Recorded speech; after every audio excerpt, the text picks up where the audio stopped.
Welcome back to Fitness or Fiction. Today we are having a conversation about bettering yourself. That's really what we're talking about today. This whole thing is based around figuring out what are some ways that we can think about approaching our tasks so that we can continue to further ourselves in fitness, because it's not just one thing, it's actually a whole package that leads to good health and fitness. So this conversation is going to be based off of Jordan Peterson's book, 12 Rules for Life. We just wanted to kind of dissect each rule and just have a little chat about it. Yeah, I think that's a good place to start. The first thing that I would say as an invitation to the listener on this one is, I know that people have some feelings about Jordan Peterson. I actually have talked to a few people, and I make a concerted effort to listen to political commentary from the left and from the right. And it's a very interesting thing because it is uncomfortable at times, but it's really interesting to hear how the parties conceptualize the things they're talking about. And one thing that I've noticed is that there's a large following of people out there that they'll hear a name and they associate that name with a lot of stuff, even though they haven't really listened to that party discuss things.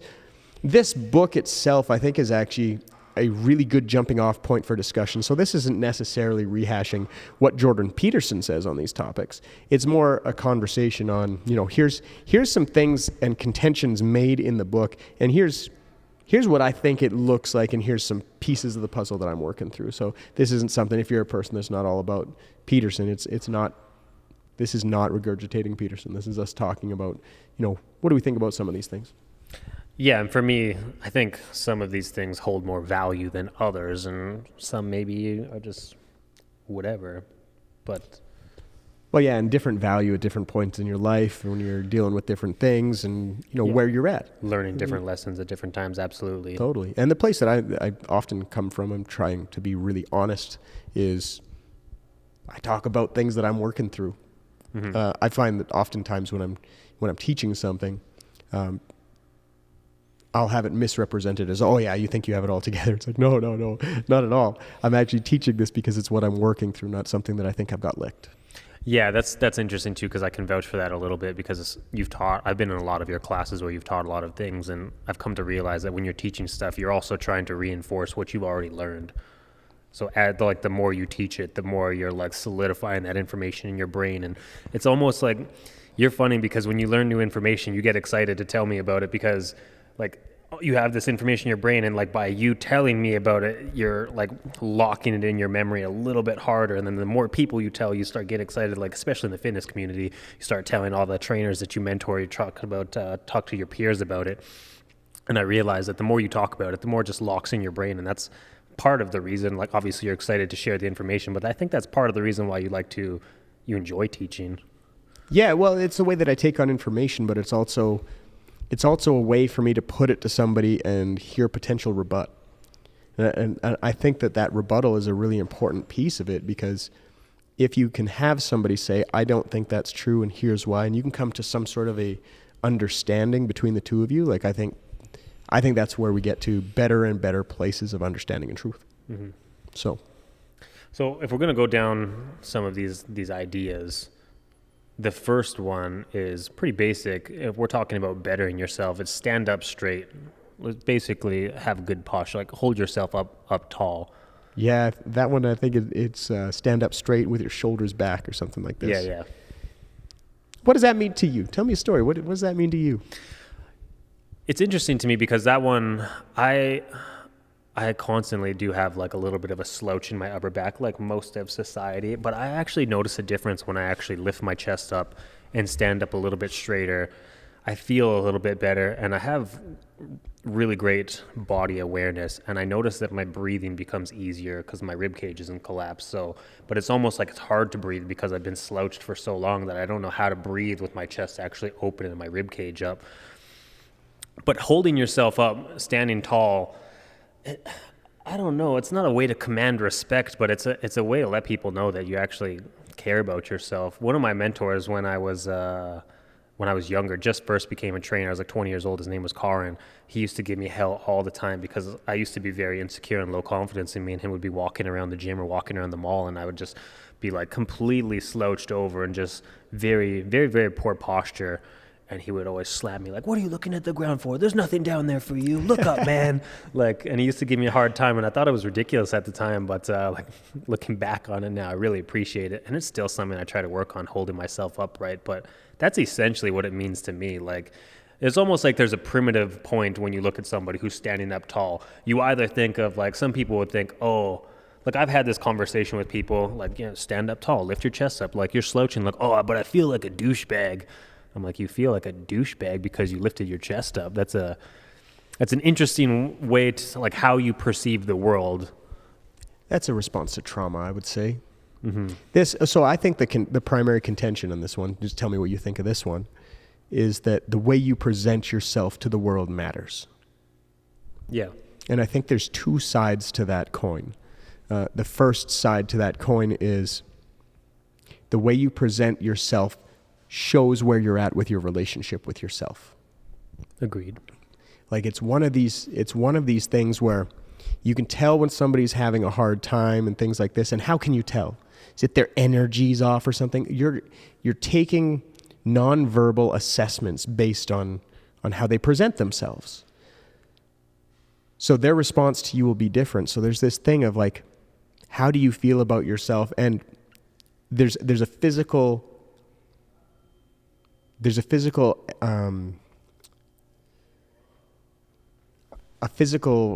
way of presenting what you're feeling on the inside, right? There's an expression of how you're feeling on the inside, and that'll change the way that your day goes and the way that people respond to you and all sorts of stuff. So your relationship with yourself matters, but as we're getting to, even in talking about that, what is the other side of the coin?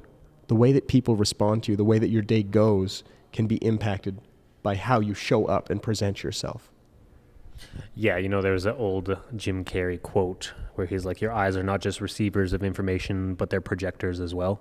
Yeah. And I think that goes hand in hand. Like, you can slice this in multiple different conversations, but when I was managing the team at World Health, they say there was 20 trainers at a time. If I walked into a team meeting to try to build some energy and I walked in slouched, tired, and low energy, the response that I get would not be the same as if I came in, walking a little bit faster, walking taller, stronger, with assertive energy and a little bit of excitement and happiness. Like they say, when you say a lot of this is nonverbal, it's also this nonverbal energy. It's very easy to decipher. And I used to talk to the trainers about it if they were in the staff room. And if I just got off a phone call that was a miserable phone call and somebody was chewing me out and I was a little pissed off after the fact, if I walked into the staff room and they're all laughing and joking and I came in cranky to microwave my food, the whole room energy would shift. Everyone would get a little bit more silent and the jokes would kind of stop. Versus if I came in and started cracking jokes and laughing too, it heightens the energy, right? So it's very adaptable. Well, that, like, things like tone, cadence, posture, all of that sort of stuff, like it tells a story on where you're at, but it also tells a story on the outcome that you would like to be part of. And I think for a lot of people, if you gave them the option, like, do you want to bring somebody's day down today, or do you want to be the reason somebody smiles? Like, the latter is more interesting for most people, I think. But even if you're in a space where you're like, you know what, I'd kind of like to bring the energy down a bit today, it's like, oh man, maybe you're in a space where you need to spend some time figuring out what's going on, right? Mm-hmm. It's this whole thing, the way you present yourself in the world matters, is what I think they're really saying. And I think that's a really hard thing to say it doesn't matter. Like, when I have people say, well, the way you dress doesn't matter and the way that this doesn't matter and whatever, I understand what's trying to be said there. It's like, well, I'm still the same person. It's like, true. And I don't think that your dress or, how fresh your haircut is and all that should really play a part or anything. But the way you carry yourself is going to speak much louder than a lot of those things, right? So I kind of agree. Like, it shouldn't be all that stuff, but you can make your intention known to people very quickly with a lot of cues that are nonverbal, and the way you present yourself makes things easier on other people. It can make things easier on you, and it can really elevate what you experience that day. It really can. So for me, this is something, I'm usually the guy with energy, and oftentimes I'm on the side of I need to figure out when to tailor it back a bit, because not everybody's ready for the level that I bring, right? Yeah, and that energy though can affect.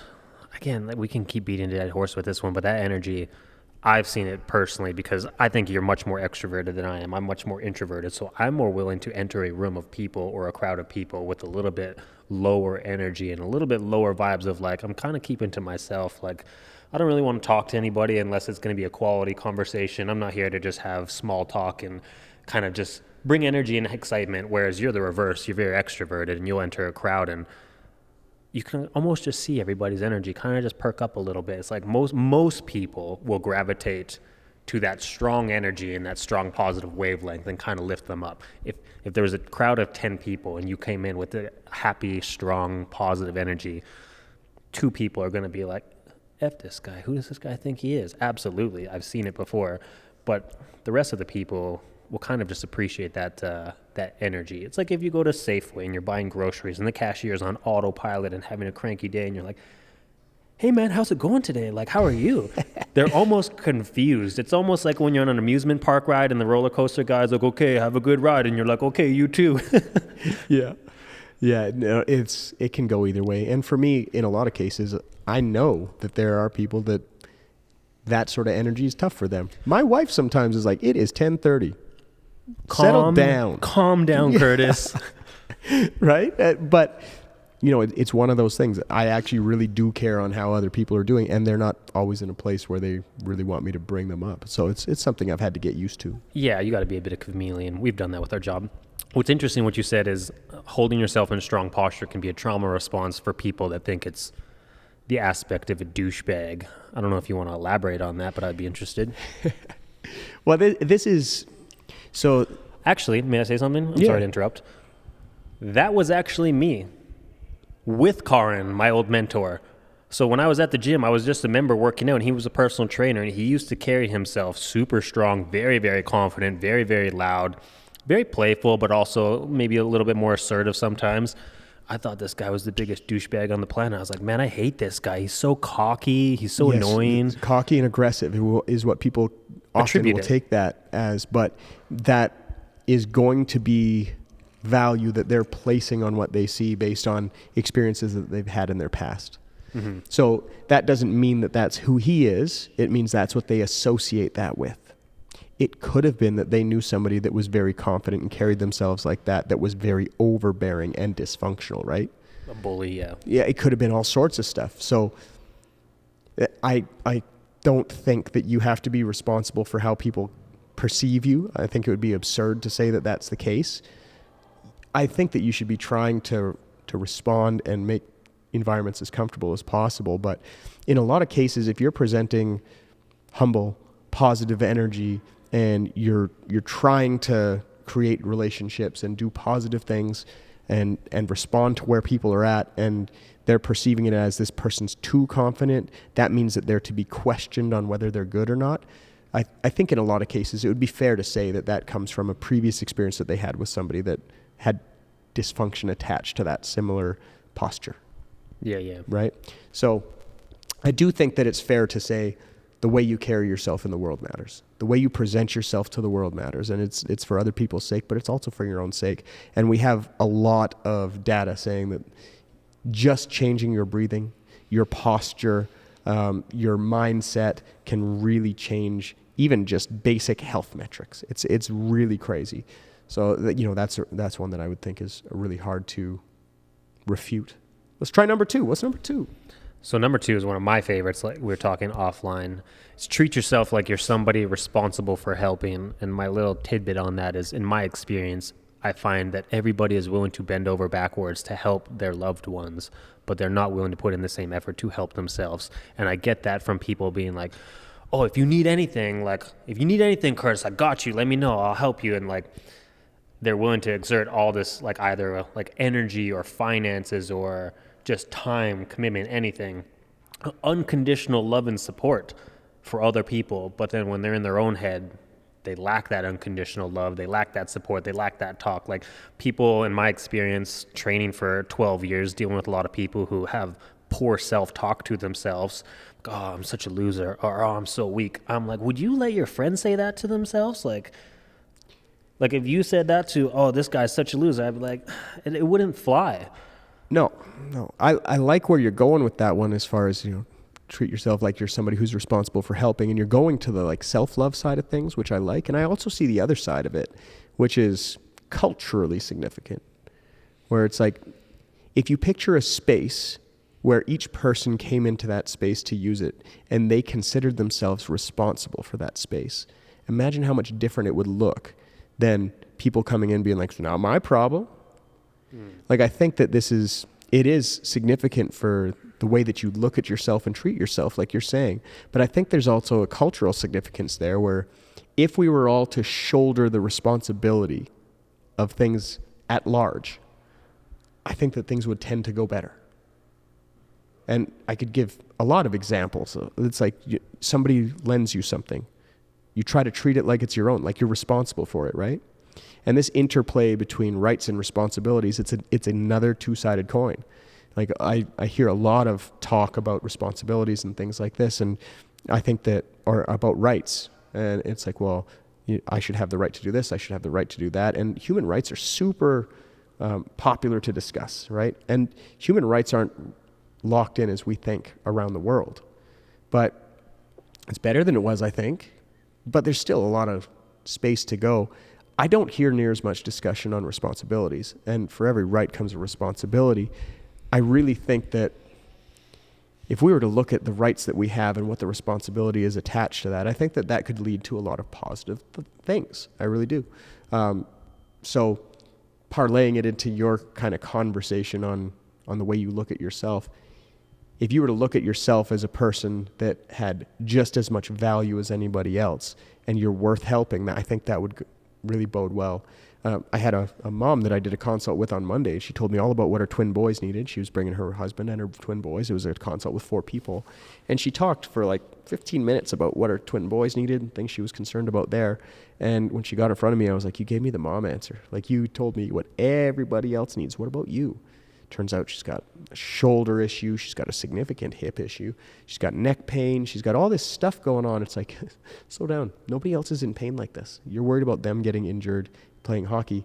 Let's talk about you, right?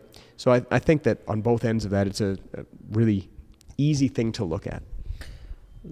To attach what I was saying previously, it just kind of clicked in my brain as well. In my experience, I've seen a lot of people who are like, oh, I don't like asking for help, but I love helping other people. So it's like everybody wants to help everybody else, but nobody wants to ask for help.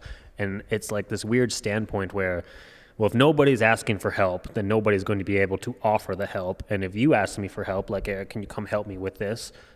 It would make me feel good to help you. So you're actually doing me a favor as well, because I can come and help you and I can feel good. Like, It's a positive feedback loop. yes. And you can relay a bunch of dysfunctional things back to positive feedback loops. When you have a positive feedback loop, it just kind of builds on itself. It's like, well, I only like helping other people. I don't like asking for help. It's like, well, okay, let's play that through to its conclusion. If nobody wants to ask for help, but everybody wants to help other people, does anybody ever get any help? But you believe there's value to helping other people, right? So how do we start that circle properly? Well, and if you're a person that doesn't like to ask for help, but 5 people ask you, so you help 5 different people, you're going to reach this standpoint in your brain where it's like, oh, I'm so tired and exhausted because I've been helping everybody else, but nobody's helping me because you didn't ask for it. Yeah, that's the root of bitterness right there. Self-created, and that's not a good scenario. This is one of those things that I really like the idea of looking at this again from those two sides, where it's like, well, let's think about treating myself like I'm responsible for myself, and let's treat situations as though I'm the person that needs to be responsible. I really do think shouldering responsibility can be something that changes the way that outcomes go in a lot of ways. You heard about the shopping cart theory for society? Let's hear it. It's like the shopping cart theory for like a productive society or a thriving society is those who don't actually put their shopping carts away at the grocery store at Costco. Anybody that just like loads up their groceries and just throws the cart in the parking lot and drives off is not adding to society. And it probably translates to other aspects in life. It's very broad, but Well, you could say that's reductionist, but it'd be a good example of the principle there. It's like, well, I'm not responsible for this. Somebody else is. And somebody's paid to come and get this. Right. And imagine they didn't have to pay somebody for that. You think groceries would cost the same? Just a thought. Yeah. Just a thought. But yeah, it's a really interesting conversation, and it just loops back to that kind of responsibility piece. Number 3? Yeah. Number 3 is befriend people who want the best for you. This one's nice. I like this. So this is stated, I believe, in a positive way versus a negative way, because you could have framed that same thing. Don't spend time with people that don't build into you. Yeah. It's like, I think that it's really, and it's only my thought, but I think that it's important to put positive things out there. And on this podcast, we try to do that, right? Putting positive things out into the ether is much better than just saying, hey, listen, don't do this. It's like, well, that's only a negative input. Like, let's try to elevate a little bit, right? When we start looking at something like that, where it's like, yeah, spend time with people that build into you, that's a good thing. Like, it's a positive framing, not avoid people who don't, but lean into the ones that do. That doesn't mean that other people that don't build into you a lot aren't worth your time or anything. And it's not saying that, which is why I like the way that it's framed. It's framed as though, you know what, the people that build you up, pull them close, because not everybody's gonna. Yeah. It's a weird topic of building in those relationships with that unconditional love and support. Something that I've noticed or I've paid attention to a lot in the past 2 years, especially since my son was born, was I think the individuals who thrive the most on the planet are those who have unconditional love and support and less expectations of, oh, you're supposed to do this, or, oh, you didn't go down the path that I wanted you to. Like, a lot of hyper successful people, to me, it always seemed like they have somebody in their corner who just gave them pure unconditional love and support and just pure faith. Like, a lot of people will tell people, oh, Curtis, you can do anything if you put your mind to it, but it almost seems like an empty statement sometimes. And like, those people who are saying that statement, it's never like, are they just saying it because it's a good thing to say, or do they actually truly believe it? Well, is it just easy or is it real is the real question on that one, right? And when you run into people that are for you, no matter what, that's a very, very interesting thing that you should hold on to. Because, like, even for me with my little guys, we spend a lot of time trying to build these little guys up and making sure that they're productive members of society and that they're thriving and happy and whatever else. And we want the best for them. We really, truly do. We put a lot of effort into that.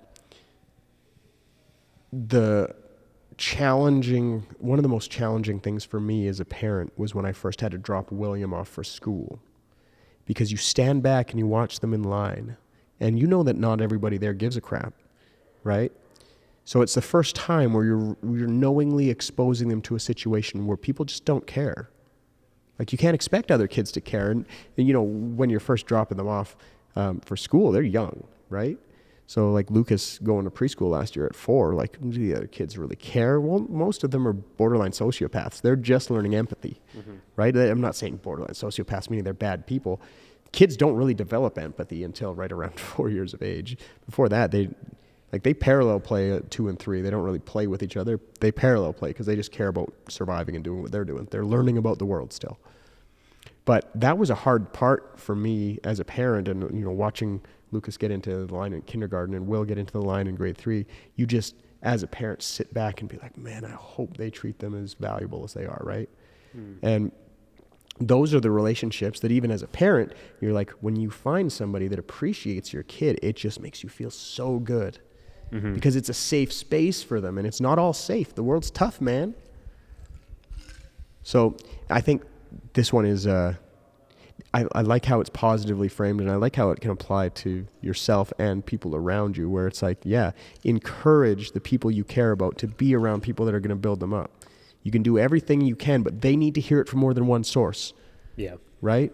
And I'm going to be on my kids about that with their friends too. Like, they better treat you like you matter. They better be building into you. And if they don't, they're not bad people, but I think about how much time you spend with them. That's all. Lean into the relationships where you find that. You found it there, go there. Do that. Yeah. So, yeah, I like that one, man. So number 4 is compare yourself to who you were yesterday. I'm thinking we'll break this into 2 episodes, 6 and 6. Yeah, we could do 6 and 6, or we could do 4s. We could do 4s, 3 episodes of 4. Okay, so this is number 4. Compare yourself to who you were yesterday. For me, I think this goes strangely with society and social media now, because I think social media is this glorified juggernaut of comparison. I'm not jacked enough, Curtis, because when I check Facebook, every other dude in my algorithm looks more jacked than me. And I'll never look like that unless I get some herbal supplements. Wink, wink. Herbal magic, you know. Some herbal magic supplements, some juice. Yeah. So comparing yourself to who you were yesterday, I think it's hard when, if I compare myself to some of my friends right now, like I have some friends who are millionaires, I'm like, where did I go? What did I do wrong? What happened? Among other things, like money is just not it, but like money, family. Some of my friends are more established than me. They're the same age as I am, but they have 3 kids. And their kids are 5 years older than my kids, and they have a full house. I only have a townhouse. I don't have a backyard, but they have a giant backyard, and they have a brand new truck. And I'm like, oh man, there's all these things, or even peace of mind. If I see somebody who seems like they're more at peace than I am. Comparison is the thief of joy. Is that That's the what I'm saying. hearing? Yeah. So I think comparison can be a really good thing. I do, but it needs to be used for good, not evil. One of the challenges that we run into with comparison is that it's not time bound. We don't know what the inevitable outcome is going to be, and we don't know the real reality. So we're comparing via social media based on one clip that's likely a highlight, right? And when you're comparing highlight reels, things can look a lot different than what that day looks like. And it's really hard to be like, well, how happy is this person? It looks like they're super happy. Like, I think that all of that is wasted energy. I really do. Like, it's really wasted energy. If we compared ourselves to who we were yesterday, and we see that we're trending a certain direction, that can be something that's really motivating and encouraging. But on the other end of it, that's the side that isn't usually discussed. It's like, oh yeah, progression and whatever. That's really easy to talk about in your 20s. It is. Once you get into your 30s and 40s, you start realizing not everything trends up. Sometimes it's about not losing anything, right? And sometimes it's about not losing too much, or figuring out how to deal with the idea that something is sliding, and recognizing that and doing what you can and shouldering your responsibility to fight against that, right? So like this conversation, I keep doing this today, and I'm sorry, but like, 2 sides of the coin, right? And it's really easy to be like, comparison is not good because, if somebody's getting better and I'm not. But comparison to yourself, you have this thing where it's like, yeah, I am getting better. I can feel happy about that. But it's like, you know what? There's something that I need to pay attention to. I'm sliding. And that could be, if I'm comparing myself to my previous self in the last month, let's say. It's like, man, I'm winning here, here, and here, but life is a juggling game, right? It's like, well, I have a lot of different balls to carry. I got being a father, I got running a business, I got, my own health, I got this, I got that, whatever. That game of juggling is really just about trying to keep the balls in the air that are glass. Yeah, that's an interesting way of putting it. For me, I've heard it similarly being it's spinning plates. So if you're spinning multiple plates on chopsticks, let's say, and you're spinning plates, let's use you for an example, just as a rough example. If you're spinning your business plate, you're like so busy, you got like a lot of clients, you're mentoring, you're running a studio, you're doing so much, you're spinning this business plate. Other plates in life could be potentially slowing down, and that could be a glass plate that you're gonna that you're spinning. Yeah. You're mixing metaphors over here. Okay, I stole your juggling. Yeah, I like that. I stole your juggling. But yeah, I like the way of looking at things like that. It's like your energy is going to flow where your focus goes, right? So when we look at all the things that we have going on, we want to be able to recognize the things that are moving forward and the things that might not be, and really pay attention to that, because we can't adapt if we don't have that awareness. And awareness is kind of the prerequisite to a lot of decisions, a lot of actions, right? When we when we look at what's the foundational level of something to make sure things go well, we need awareness. What's working and what's not, right?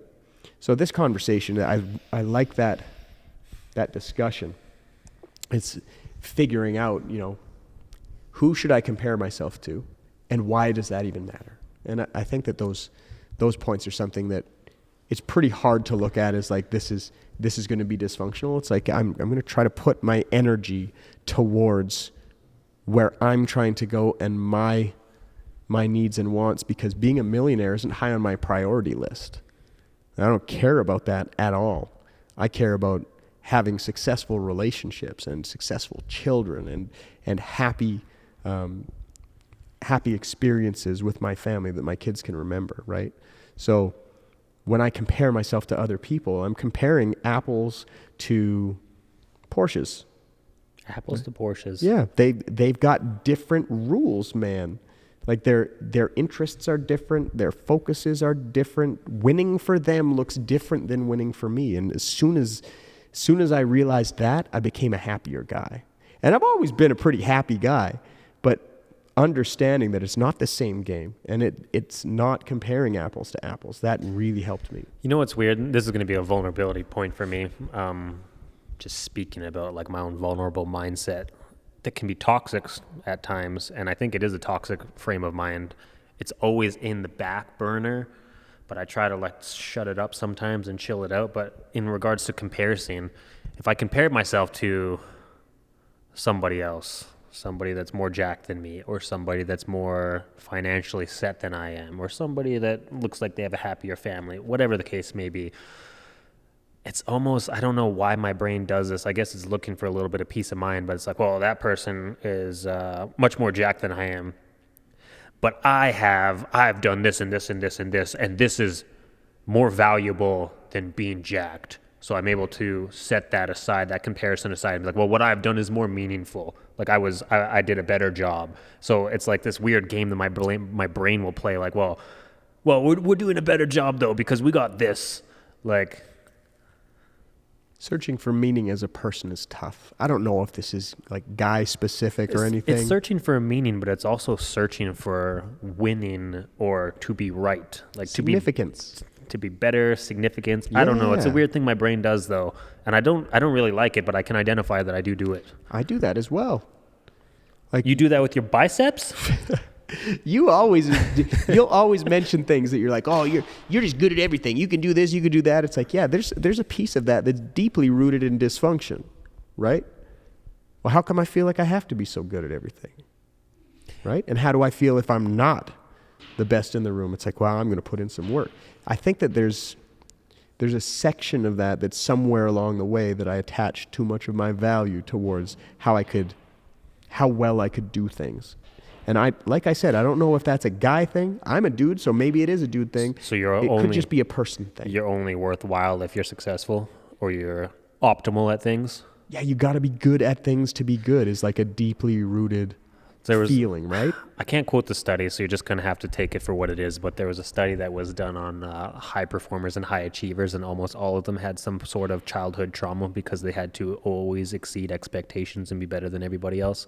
And it constantly pressed them to do more, be better. Like, I don't stop working. Like, Diane made me take a nap yesterday because I'm sure you're the same, but like from Saturday, Sunday, I was working like 16 to 18 hour days, like just nonstop going, to the point where she's like, you need to take a nap, like go and lay down. Lay down and take a nap, you simple bastard. Yeah, like I just wouldn't stop. And I don't let myself relax because there's always that thing in the back of my mind that's like, you should be doing something right now. Like, you gotta be doing stuff. Go. Don't stop. I don't know if that's like related to being a parent or what it is, but it's really easy to be like, there's things to do. I gotta take care of the family. I gotta do this. I gotta do that. Like, and I know that like my wife does that a lot too. She is a hard-working Scottish lass. Scottish. Wee Scottish lass. But when I look back on my life, I can see, even in high school, really needing some sort of level of execution to feel like I was good enough, right? And I'm not the sort of guy to be like, well, my parents, this and that. I had beautiful parents. Like I won the lottery when it comes to parenting. They're such fantastic humans, but you got to wonder where that sort of stuff comes from. And I had somebody recently be like, oh, you know, you're just good at everything and whatever. You don't even have to try. I'm like, there's dysfunction that comes with that too. Like, yeah. If I'm really good on the spot, you need to realize that that's not always strength. Like I can make something work, but imagine I organized myself a little bit better to spend time before I presented, to spend more preparation time. I'm really good on the spot, so I lean on that too much. That's part of the dysfunction of who I am. I'm not going to stand there and be like, oh yeah, well, I'm the shizzle. Like I'm not that, right? So it's a really interesting part of the conversation to just look and see, okay, well, there are strengths to certain approaches, but there's also challenges that come with them, right? It's like that rights and responsibilities thing. And for every one, there's another, right? Yeah. So when we start getting in and applying that to comparison, I think it's really important to understand that we aren't comparing apples to apples. That person, just because they're the same age as me, doesn't mean they want the same thing as me, doesn't mean that they're any better or worse than me. We can both just be people. And I don't want to get all political or anything like that, but I think that it would do a lot of people a lot of good to just think about how people are similar to them and not how they're different. Yeah. Like my first coach that helped me fix my back, Rob Anger, he was my Shaolin instructor as well. He got me doing martial arts and whatever. And he's like, you know what? Everybody's so busy telling you how different their crap is that they forget it's all brown. Yeah. Like there's a lot more similarity than you think. And if we focused on that, we'd start seeing we're coming from similar places and there's a lot more to pull us together than there is to pull us apart. I'm like, man, I like that. It's a little bit of an aggressive way of saying it, but like, I really do like that. I think it's a good thing. Cool. Well, do you got anything else to add? Yeah, I got about 8 other things to add. 8 other things on episode 2 and 3 of Fitness or Fiction. Boom. Leave a comment if you got anything to say. Like, subscribe. Curtis's Biceps. Have a good day. Thanks for joining us this week. We appreciate your support. If you enjoyed this episode, we'd love it if you would subscribe, follow, and throw us a like on YouTube, Spotify, or Apple Podcasts.